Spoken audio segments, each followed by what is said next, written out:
Khamenei ancang-ancang kabur ke Rusia, fakta atau perang psikologis? Bersama saya, Abdillah Al-Habsyi.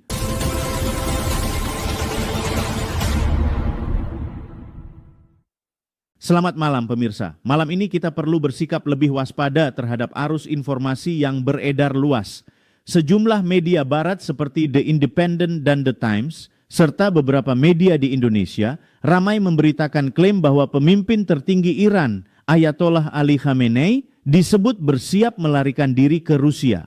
Sumber utama informasi ini berasal dari Beni Sabti, yang diketahui memiliki keterkaitan dengan intelijen Israel. Di titik ini saja sudah muncul tanda bahaya. Dalam jurnalisme konflik geopolitik, penggunaan sumber anonim dari pihak yang secara terbuka bermusuhan adalah alarm serius dan harus disikapi dengan skeptisisme tinggi. Mari kita bahas secara berurutan. Pertama, soal kredibilitas sumber. Istilah sumber intelijen mengungkap tanpa bukti pendukung atau verifikasi independen lebih menyerupai operasi perang psikologis. Tujuannya bukan memberi informasi objektif, melainkan meruntuhkan moral pendukung pemerintah dan menanamkan harapan palsu kepada demonstran. Alasan seperti Khamenei mengagumi Putin atau budaya Iran mirip Rusia juga merupakan analisis dangkal karena mengabaikan doktrin wilayatul faqih yang menekankan keteguhan pemimpin di tanah air, bukan pelarian. Kedua, narasi pemimpin Iran akan kabur bukan hal baru. Isu ini selalu muncul setiap kali terjadi gejolak besar, termasuk pada protes 2022 hingga 2023.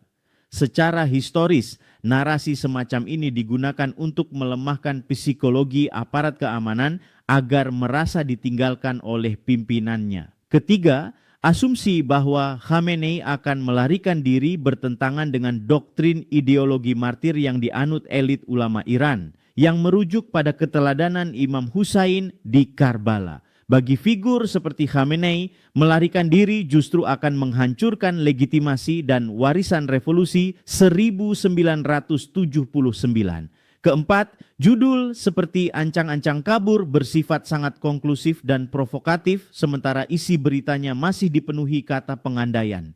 Ini adalah teknik clickbait geopolitik yang menciptakan kesan keruntuhan pemerintahan sudah di depan mata, padahal struktur kekuasaan Iran, terutama IRGC, dikenal kuat dan berlapis. Kelima, terdapat kontradiksi dengan data lapangan yang disajikan.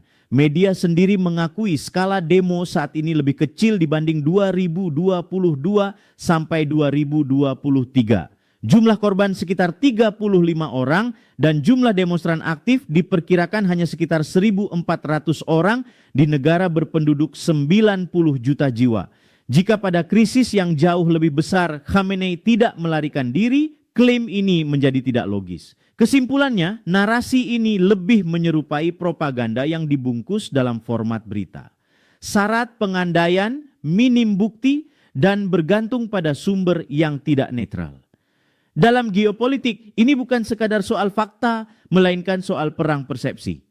Terima kasih telah menyimak. Whose News, Your News, No Noise.